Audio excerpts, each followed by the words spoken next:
I'm a big fan of AI, but we have to ensure that the human aspect is not lost. And let me have some chance to show you what this looks like. And we're talking about motivation and the subject of transformation. How can I accompany colleagues through the dynamic process that we are experiencing at the moment? And you'll see in the presentations, it's always about dynamism, speed.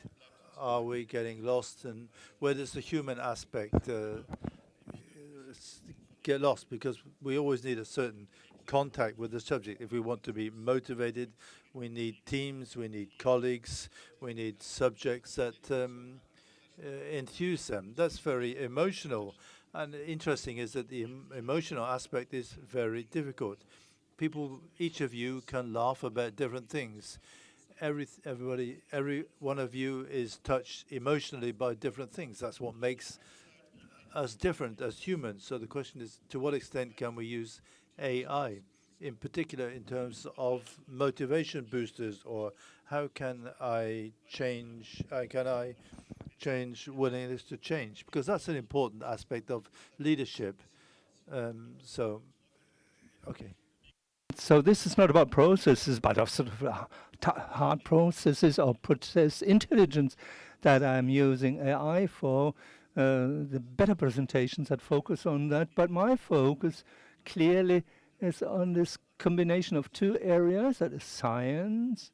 I think it's marvelous. I love science, and I like to dig into fields there. And I think it's quite exciting because I want to find out what's the added value for practice.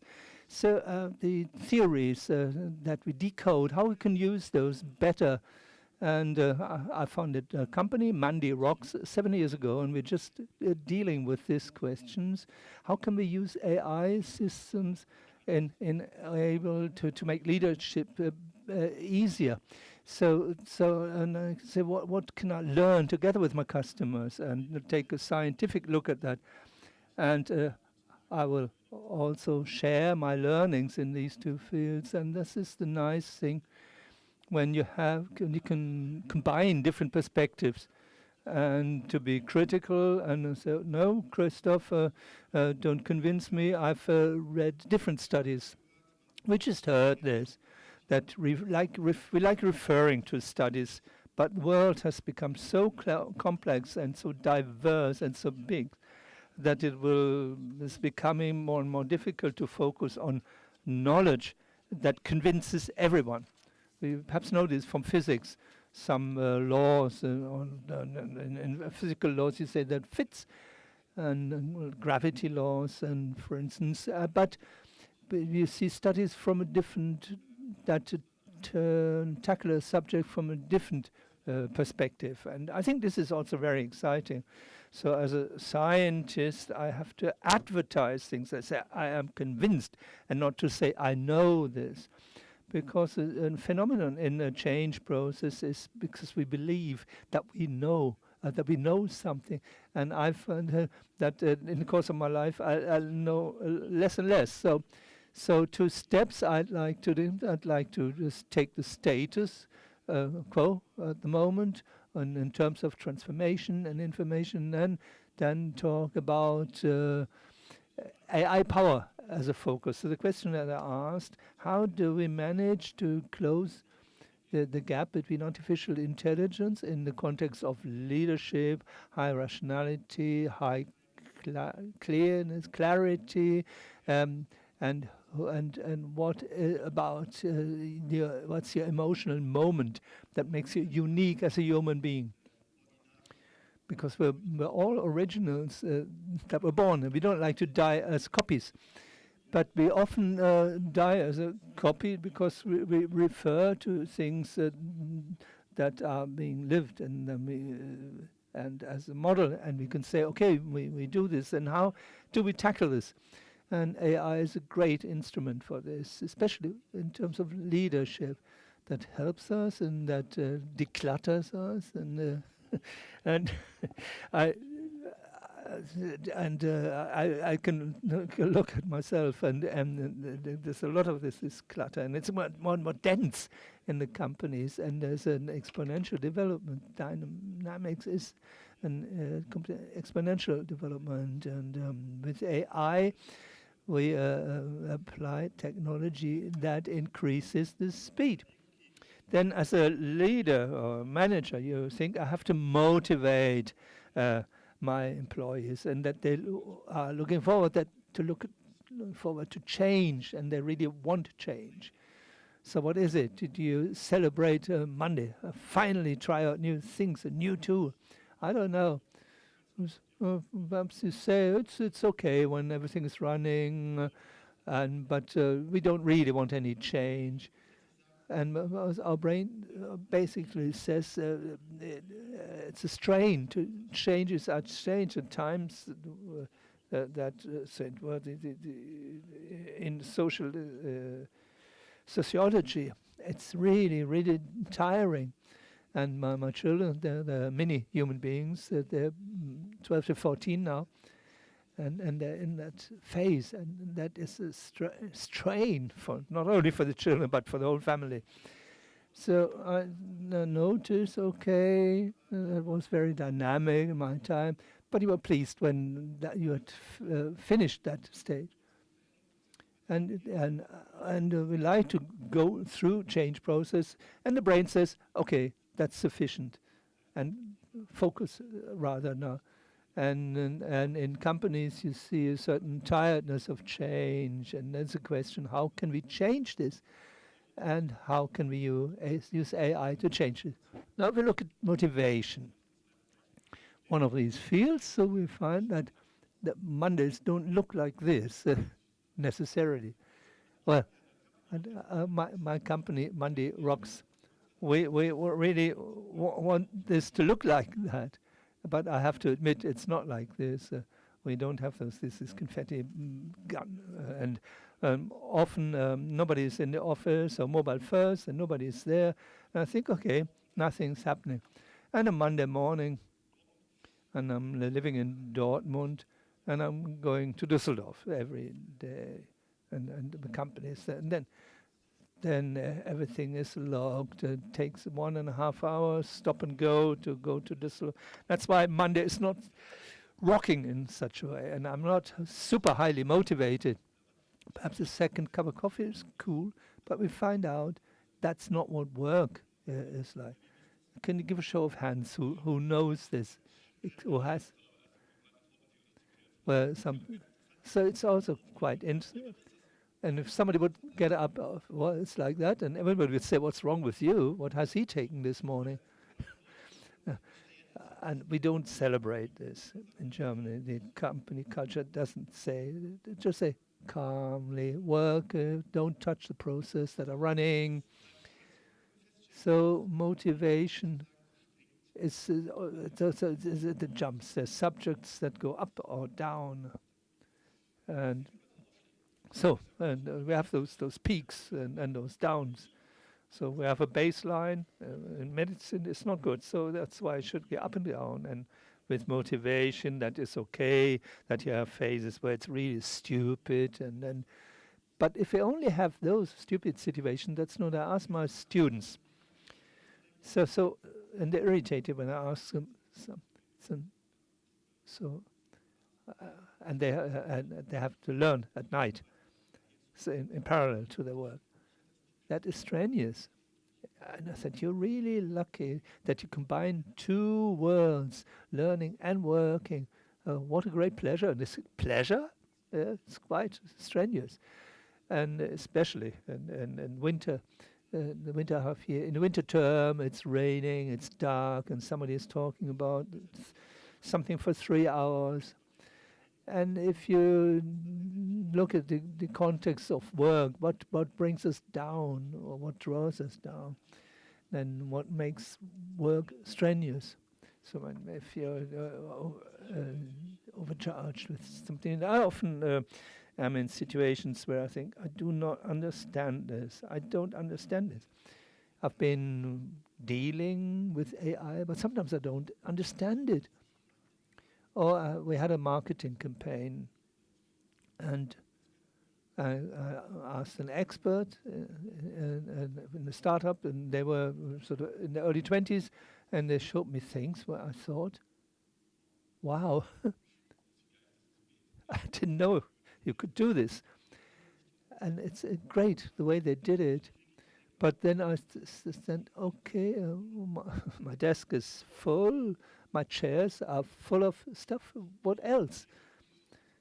Standing, working, but it's just getting more dense, it's getting more complex, and perhaps you have the same opinion. So one example that doesn't push motivation into something which is your frog. And I come back from a holiday and I have to look if a company is still there, Volkswagen or Thyssen. Or so we have a lot of dynamics in a lot of things that are to us. And people if are not really relaxed, and that just gives a reason for conflicts. And they think, oh, come on, Jutta, she should work properly, and Johannes, he's just lazy. And I am the one who's got to do everything. And Jutta doesn't do anything. She enters the company at 8 o'clock and leaves on time. That nerves. Or other fields that will really work well. But our area, the other area, horrible how they do it. So there's so many possibilities to improve this, and also that is shown in the figures that the subject of conflict is increasing in companies, and because if you can't sleep really well, and there's too much that's asked of you, and something it's stupid now and it doesn't feel good, and like my children do, like quite quitting. So either you're mega bored or you're tired of change. Just come on, get away with change. I know this, I've done this umpty times. And then you resign and such. Say, let's lean back, then the train of change passes, and then you find out really not many changes have happened. Also a point. And the last point is insecurity. So you notice that you have the insecure of taking decisions, and we don't know anymore what's right and what's wrong. And that's you. And sometimes I have to think to the corporate ambidextry. So you have to be ambidextrous in that way. You have the processes that have to happen quickly, and some don't. And then you also have innovation. So in Europe, we're struggling with innovation. Now, we talked about, made a lot of money with process intelligence, and we wrote organizational handbooks and manuals. It was all about increasing efficiency. But that was in some years ago. Now this is all about innovation. So and also the sort of fault culture and is different. So innovation that always you have to be daring, because innovation is the expanding of the world with risky taking wrong chances. So basically human beings say, no, I know my routine, I know how that works, and I don't realize that I should do something different. This is not only about process intelligence, but innovation. Now here, this is innovation. A lot of fields, and then I have a situation where I have to focus on something, that I have to bring something to the point, and I decide. And thank you very much for the 100 ideas, but this is the idea we'll focus on. And for that, I need hierarchies, because anybody, you have to say that in my company we have a lot of innovations, and everybody is really excited. Everybody thinks that is the breakthrough, because you sell your own ideas, you sell because they're my product, and you're proud of that. And everybody's excited, but we all have to focus and set priorities on what we're using our resources for. And that's got something to do with hierarchy. because I need monocracy, so to meet and to discuss at eye level, and that's where the roles are switching quickly. And on the one hand, I'm a founder, but then I'm only team member or project manager. I'm a participant in this processes, and the trend is going into holocracy, because we have to think more about innovation. We have to invite employees to share process, and you have to give them the impression that they make a difference. And it's not that you come into a company and say, I have no influence on what's happening. When you don't feel that you make the difference, it's difficult to motivate, because then you're right in saying whether I'm in the company or whether I'm on a sick leave, and after my holiday, nothing has changed. It's all remained the same. Think about it. And the the result is that we see stress. And stress is increasing in organizations, in society. You react much more quickly. Insecurity is difficult to live with, and in the corporate ambidextry. There's only one subject here. I could also rules versus principles. When you're principle-oriented or rule-oriented, rules clearly define what the order that you have to follow, but principles, something that you have agreed. So football is principle-oriented, because football is very complex. But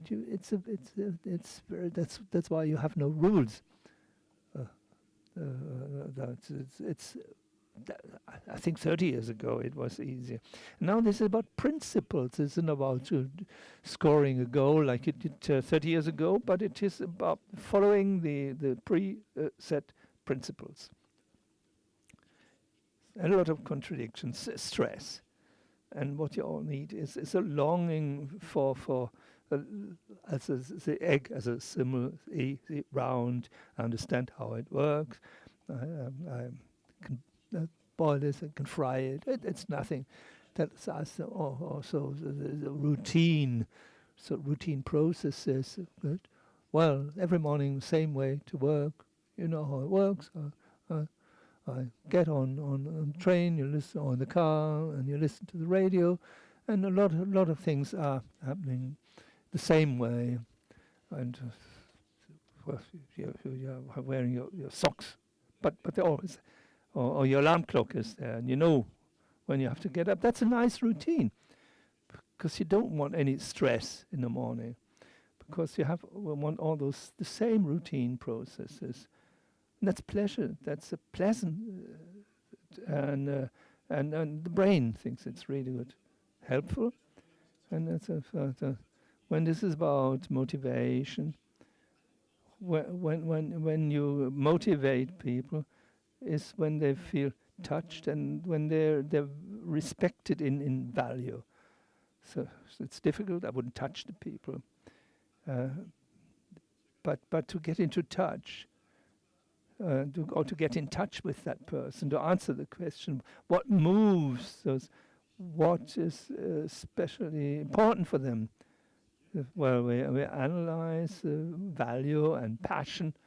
For me, it's freedom and adventure. Those are my core values, and my passion is to create something. And when I'm in a context where I can do this, I'm totally happy. Like here, I like this, I love this. I don't know how you are. And I think it was super kind of you that you gave me a round of applause. That made me feel relaxed. I don't know you, but nobody has thrown anything at me, I must say. But do you feel insecure? Sometimes you're on stage and this colleague, he's got a ball there and he's looking at me. No. Okay. When I can be creative, can I drive things forward, that makes me feel happy. So if I have to do things that contradict this, I'm unhappy timing, or if I have to initiate process or statistics. It's mega boring. I don't like this, and I fall asleep on that, and that doesn't motivate me at all. I can do this, but that is a strain. The question is what's easy to do, and that's got something to do with values and passion. What drives you? And when you have leaders or managers who understand what really drives you and what really motivates you, that you get the things that you celebrate, that's something to do with respect or respect your values. So you can say, how can I sort of measure this? And I can know and that is self sort of action and self-importance. I always need people management who have a feeling so that I am very relevant. I make the difference. I am looked at as an individual. I am allowed to do things others don't, and because I celebrate this. And then we really work together in the best possible way with our difference. So we all value and see our efficiency and effectiveness. So in practice, it's like diversity. Come on, don't want to talk about other people. Just I think this is strenuous. We have a founder team, and a colleague is Louisa, and she has very contra values to me, with the consequence that I thought was really stupid.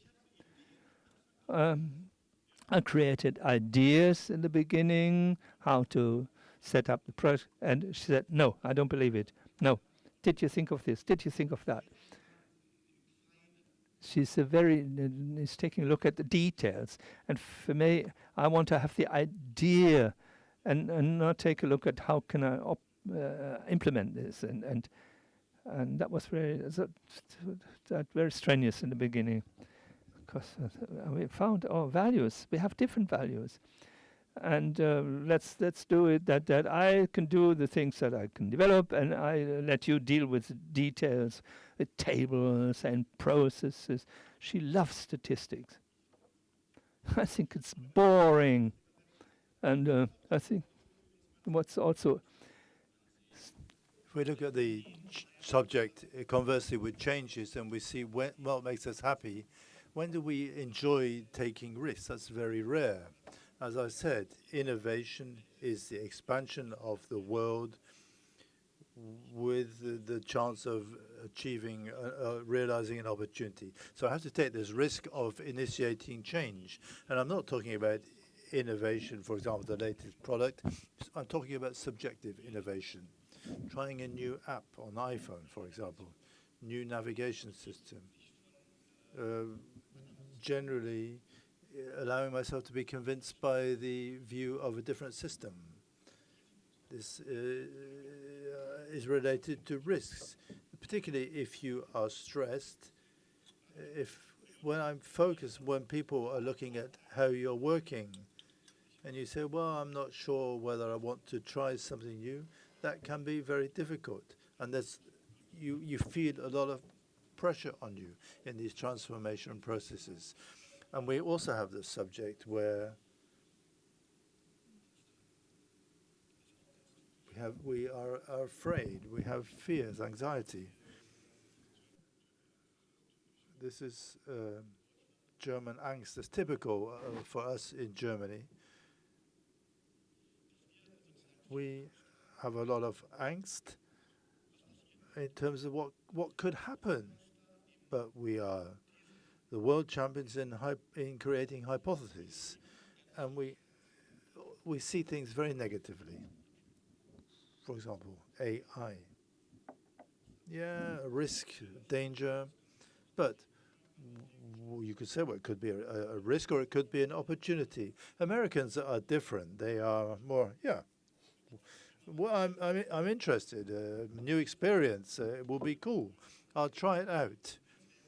We are in a network, and I see this with companies. We're in a batch, and we have subsidies, and I'm involved with lots of different entrepreneurs, which I find great because these are crazy people who simply develop something and you never know will it work.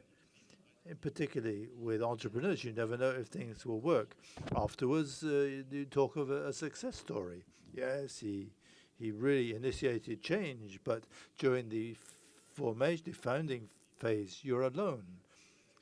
Four colleagues of me founded the company alone. You have a bit of startup capital, and then you go with a hope that it will somehow work. And in Corona, 50% of startups failed. No money, even though the ideas were great. But nevertheless, the market reaction was not good. So then people frequently talk about German angst. You take a risk. Are you taking that risk? Ooh, there's a risk. Change could be different. Could go wrong. But what can happen to us? I think little. I think we should be more positive in trying things out. But on the one hand, we have risks and opportunities, but we frequently experience angst because something is new. And what we also see, it's helpful to look at what you have already achieved. We don't celebrate our achievements a great deal. Who here got up this morning and said, "Oh, all right, look at the mirror and say, great guy, great woman." In the exaggerated sense, not many people do this, and particularly in teams, we don't. When we meet, we say, "Marvin, you did that really well." When did we do that? Yesterday, for example, I took two people out of the presentation and said, "Yeah," and I said, "Well, I think you did great work today. You developed clever things, clever ideas.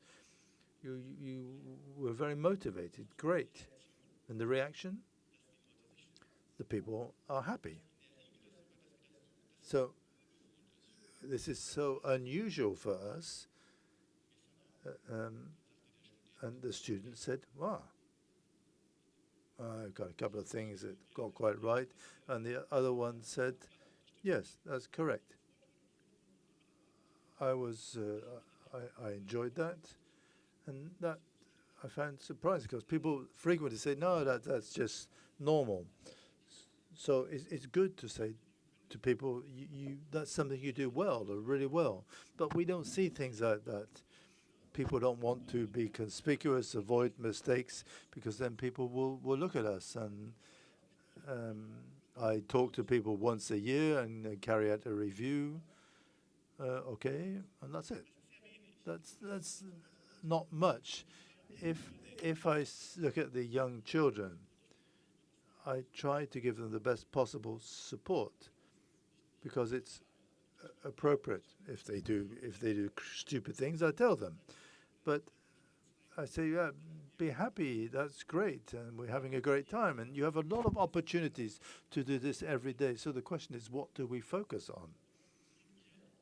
What do you focus on? Very interesting. There are coaching exercises where people say, write down your 5 highlights for the day, every day, the highlights of the previous day. If you do that for 6 weeks, your view of the world changes. And you get up in the morning and say, well, you don't get up and say, I have these 5 tasks. You get up and say, what I did yesterday was great. That changes your perspective. You open up a much more positive view of the world. And you don't think in terms of angst, risk, failure. You are optimistic, risk-affine, and that initiates changes that have a positive effect on transformation and change processes. And psychological security, this helps give colleagues the feel that what they're doing is correct, and if you fail, well, tough. That's okay.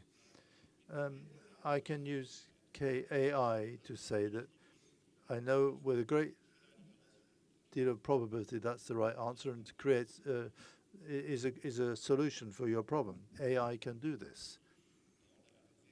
They create very clever cases, and so they can provide the answer and the best answer to your prompt. In terms of security, I can talk openly about AI. So the question is, we're talking about motivation, values. So what does this have to do with AI? How does this work? We're up here on an AI stage, an AI platform, and we've not talked about how does AI work, what potential does it offer. But what I find very interesting in my company, we have a management AI which I have to train. This uses up a lot of resources, and I'm looking forward to the quantum computer. And that's great because in the actual budge with the scale-up NRW program, there are companies that are building quantum computers from the University in Aachen. It's a spin-off, and that's really great because they are actually building these. And 3 weeks ago, I saw them at an exhibition, and they came up really happy, and I said, "What's up?" And he said, "Well, we've sold the first unit because it's been on the market for 6 years." And there's only one part of the quantum computer. It costs 16 million euros. So I celebrated this. But of course, the financing is completely different. He's received research subsidies because he has 30 or 40 physicists on the payroll. It's a great group. Yeah, I met him at an exhibition, and his interaction was great. Physicist. Questions come, I answer them, but talking about interaction, pleasure, a lot of people don't know this, goes into the depth. We have great computing power. I have great computing power that's available with which I can train my data and improve my AI. So as a micro company, I find this very cool. And a lot of money is being invested.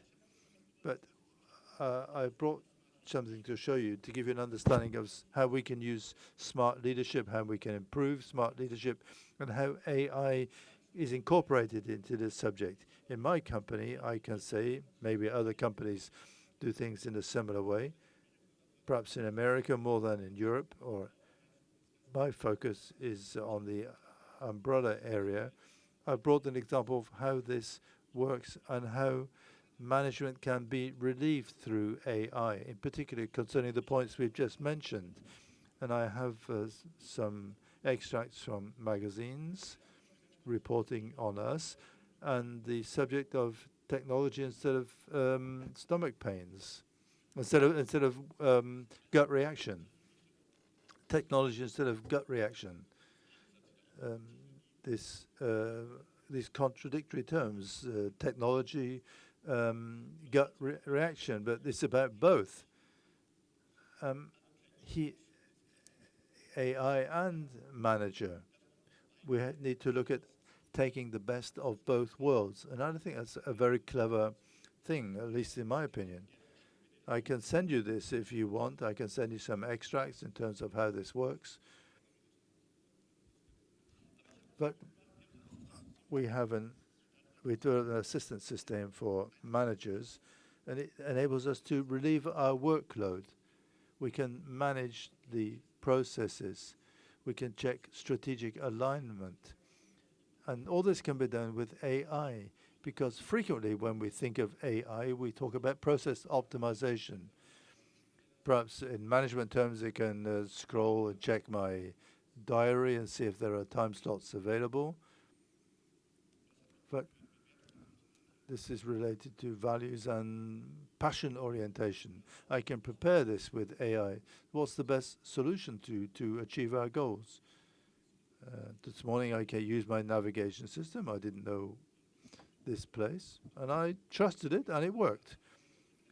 But okay, another form of navigation is navigation achieving goals in a management context. And that's what I campaign for, bringing together thinking in terms of AI and management, because this creates relief. And let me close with some examples. I need data. I need data from teams. I focus on teams, not on individuals. I think the individual person is not decisive. We're talking about performance units, differences. I need diversity in the approach, diversity in the view. So important to think in terms of teams, not individuals. So I talk about teams who manage challenges. Pulse check is one subject. It's the questions that I ask, surveys that I carry out. How can I assess the performance of teams? And I know what type of dimensions are of particular relevance at the time. What's important at the moment, or what is a team lacking in order to achieve a better result with the current challenge in the industry. Then also the subject architecture. What's the team architecture? Who is working together? And I asked about values and passions. What type of intrinsic motivation exists? And what this means what does it mean when highly innovative people work together? What does it mean when people are externally oriented and work together? These are subjects of value and passion orientation. I have an idea of an architecture. What makes this unit unique? What can it do very well in all probability, and where does it have challenges? And on this basis, I calculate a large number of models, because it sounds very similar, but we have a lot of parameters, similar types of parameters, and an AI management tool can do this, even especially for this last step, the way to the goal, so that I can develop plans of action, highly individualized, which tell me as a manager of a team, this is the ideal route to take to master the current challenge with my team.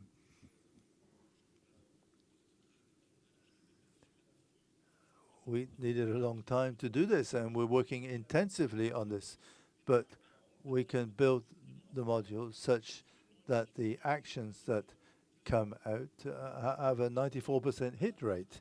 So if the team does this, then an improvement will be initiated on this dimension. If we do that regularly, we relieve managers, for example, by 4 to 5 hours a week, and then we can increase their commitment, motivation to perform. And this can be done in the first year. And I'm very resolute when I measure. I say value orientation, cool, and we know that appreciation generates added value. If people appreciate each other, they're motivated, and this has a positive effect on added value. But equally, I am a fan of looking at what is the power in this AI model. And I would like to advocate that we should think about the fact and realize that in all areas of the organization, AI will find a way and can initiate improvements. And we've done this in terms of team management, but this applies to all areas. Recently, I conducted a survey, and I asked managers, how do you think you could use AI in the context of management? And only a few said to strengthen value-orientated management. I found that surprising. But if I carry out the survey in 2 years, then maybe the result will be 12%. People will say we can simplify value orientation using AI and to achieve a positive effect on innovation and the willingness to change. I advocate this strongly, and I just wanted to share this with you. That was the idea. And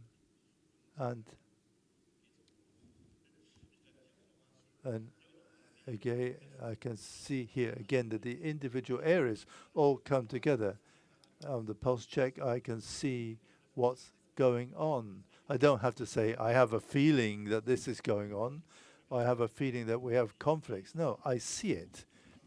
And I build on the team's intelligence, and this creates a clear picture. I know the underlying cause. What's the reason for the conflict?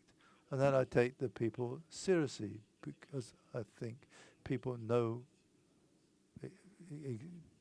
precisely what's going on. Or I can value architecture is developed through values and passion, not through competencies. It's not so much about competence, because knowledge is fluid. During the pandemic, I was bored. I need to be active. I bought an old car. That was really bad. I was ripped off. But it was an experience. I saw a car. I have no idea of screws. I'm not a mechanic. But I thought, okay, somehow you get this done. So I looked at YouTube videos, and I registered in an old Opel club, and I met some people who helped me doing things. I can't work with the engine brakes or whatever, but certain things I can now do. But I've sold the car. It failed the MOT. But knowledge becomes fluid. Today, I can draw knowledge relatively easily from other people. The question is, do I want to do that? I can do it, but that depends on whether I want to do it. Because with will, I'm involved in value orientation. Am I interested? And I need people around me who are interested. And say, I'm interested in this, I'll do it. Okay. Yeah. Okay. Sometimes we get this type of, I need people who are motivated. And the subject of security, I know with a high degree of probability that this action will actually work. I have clarity because I can use AI to calculate who in my team can do what, and this creates the maximum intrinsic motivation. I know who celebrates which aspect in the process. Who do I use where to ensure that they are intrinsically motivated? And I can hand these duties to those people who are interested. These are things I can do with AI, and that's what I advocate, and what I think. I'm convinced that the subject of smart leadership also uses AI, human knowledge and AI.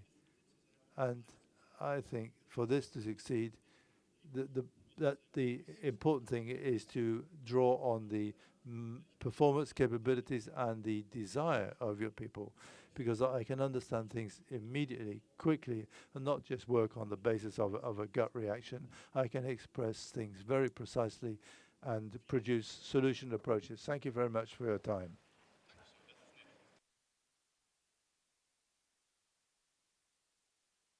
Thank you for the presentation. Are there any questions? We can take one or two questions. We have time.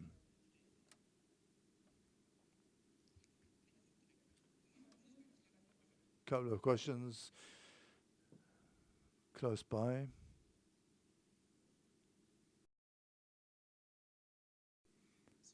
You said that you're not talking so much about the individual, about the team, but nevertheless, you need to know in terms of individuals, they're motivated, but that then relates to the individual.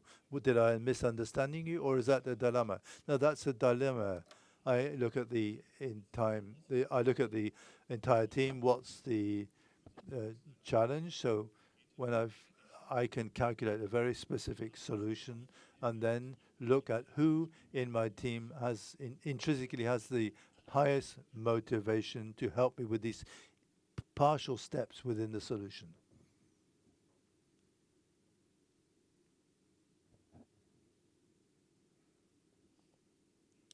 The question is related.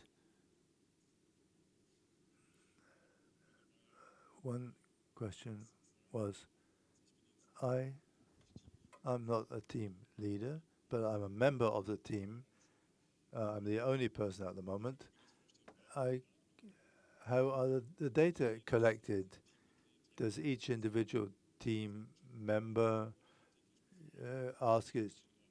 use its chat box, and the answers are part of the evaluation? Yes, we ask all team members. This is done regularly on a quarterly basis because we've simply checked what's the most suitable rhythm for the best change within the team. And if we do this on too small a scale, we have overloading. And so we've noticed that perhaps 4 times a year, sometimes some companies do it 3 times a year, and that's the survey. And then the survey takes 10 minutes. I need 10 minutes each quarter to find out to ask about your perspective. I see the different perspectives of all members, and then I can look at the team and see what are the things that the people could do well, celebrate, and what are the subjects that represent the major challenges for you at the moment. So then I can say, what challenges would you like to tackle? And then I can decide. And then the AI calculates a motivation to action. But the impulse is for the team leader.